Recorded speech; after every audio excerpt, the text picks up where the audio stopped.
अनुभव घेतलाय. आता तुम्हीच विधानसभेची निवडणूक तुम्हीच लढवलेली. गावागावातल्या कार्यकर्त्यांनी या निवडणुकीमध्ये कसं मतदान घेतलं ते त्यांना चांगलं माहिती आहे आणि त्याच्यासाठी काय काय दारुगोळा लागतो शेवटच्या 2 दिवसात. कोणाला चपटी द्यावी लागते, कोणाला कोंबडं कापावं लागतं, कोणासाठी बकरं कापावं लागतं, कोणाला लक्ष्मी दर्शन घडवावं लागतं. हे सगळं त्याच्यामध्ये एक्सपर्ट बनलेले आहात तुम्ही. माझ्या अनेक निवडणुका तुम्हीच लढवलेल्या.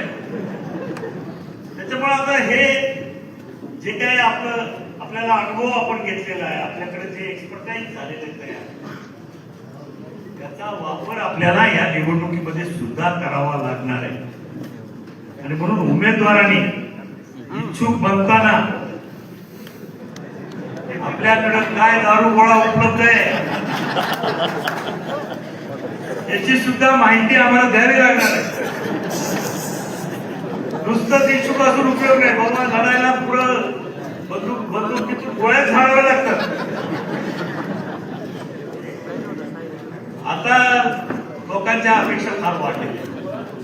आपण अपेक्षा पूर्ती करू शकत नाही, परंतु कुठं कमी पडता कामा नये.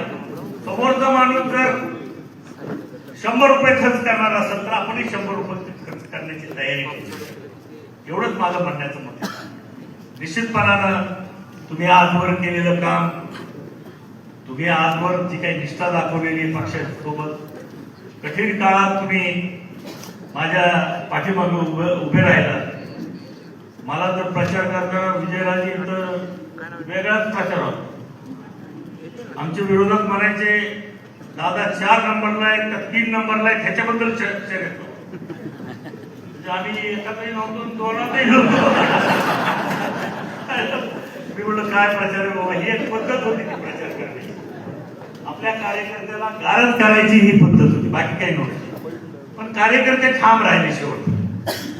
त्याच्यामुळे त्या प्रचाराचा काही उपयोग झाला नाही आणि मतदारांनी कोण नंबर 1 ला हे दाखवून दिलं मतदार. त्याच्यामुळे आपण निवडणूक जिंकली.